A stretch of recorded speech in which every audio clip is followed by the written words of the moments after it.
I feel like I'm not having to do mental gymnastics in order to make my life paradigm work for me anymore.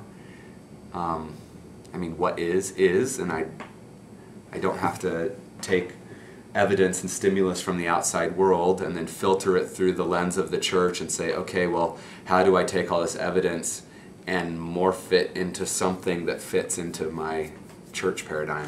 It's really kind of ironic, I think, that when you do all the things that you're taught to do, as far as like follow your heart and right. and not settle and get to the bottom of things, and it's like when you finally do those things and you come out on the other end and your result is different than the people who love you wish it would be. Yeah. That, you know, like when you finally do find peace and you are happy, that then they're unable to share it with you. Right. You know, it's like this is the time when you would most be able to share with them, when you'd most be able to connect with them, when you'd most be able to be honest with your relationships with them, and when everything is better than it would, you're in the best circumstances ever to really have a good relationship with your family, and that's the time when they pull away, or when they turn off.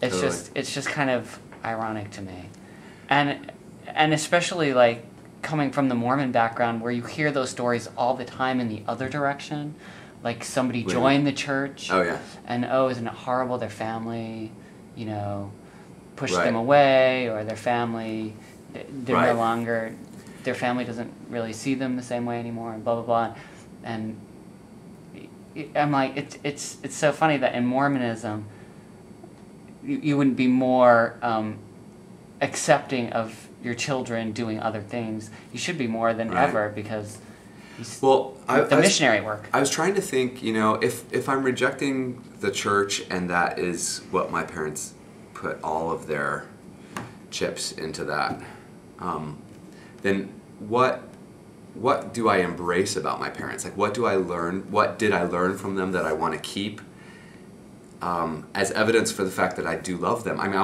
want to be able to say I love my family, I love my parents, and it's a hard thing for me to say when I basically am taking everything that they are and throwing it out the window. But I realize that I'm not taking everything that they are. Everything that they think they are. Right. And I think the most amazing thing I learned from my dad is that when he heard the missionaries, he really embraced it, and he was willing to throw his family upbringing and his background out the window in exchange for what he perceived and felt was this new thing that was really important to him. He was willing to really examine his life and the evidence that was being presented to him and make a 180-degree turn in his life. And to me that took a lot of, I mean, I think it was misguided.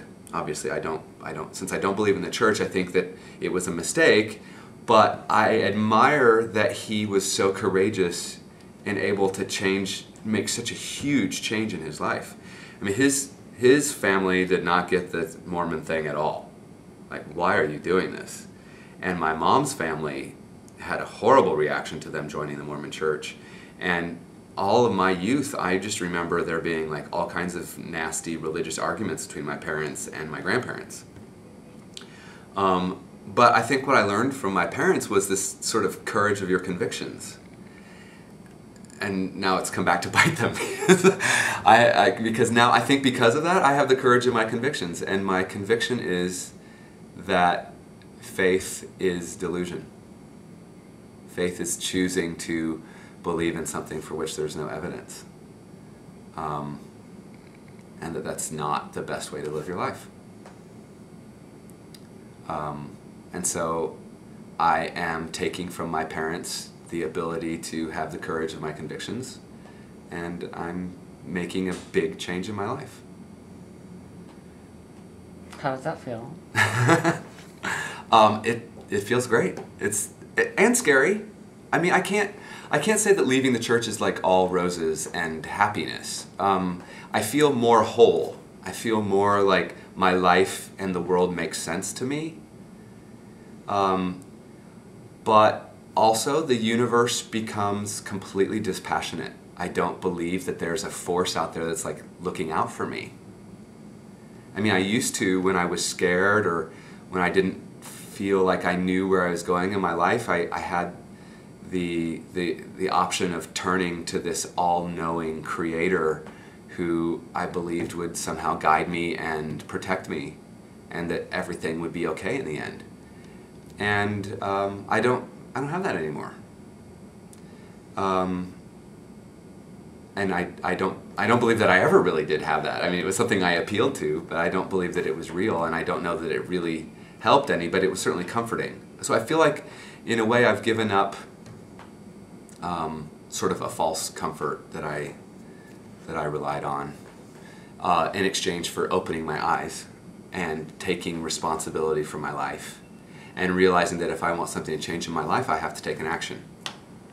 It comes a little bit back to the quote that I mentioned earlier from my BYU therapist and I think this was the first time anyone had ever said this to me, and it really kind of stuck.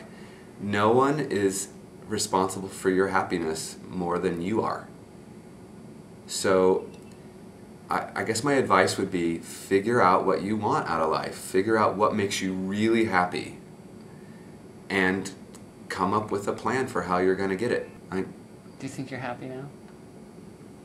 Oh, that's a good question. I think a lot now about what makes me really happy, and the things that make me really happy. I mean, I honestly have this church job where I play the piano for an Episcopal church, and when I'm bored listening to the sermon, I often get out pieces of paper and just make lists about, what's important to me in life, and I make lists of like what makes me really happy, and always at the very top of my list, what always ends up coming first is people, my friends. I love spending time with my friends who I love and who love me, and who we can talk together and exchange ideas, and I love finding people and finding the realization that I'm going to care about these people for the rest of my life. Those relationships are super important to me, and when I'm sitting with somebody having a coffee or a drink or just conversation or playing games with somebody, and I have this it dawns on me that I really love this person and I want them in my life for the rest of my life, that is so satisfying to me, and I get just full of joy. Yeah, even if it's not whatever, my life partner or something. Right. I know that I have built the kinds of friendships that I will never really be alone. Be eclipsed by the background. Yeah. So no one listens to him, they'll just be looking at the background. I'm nervous. Oh, don't be nervous. Yeah. Have you done this already? Mm-hmm. It's I just did it a year ago. The weight of the fact that everything I say is kept for posterity, and everyone in the whole world is going to see it.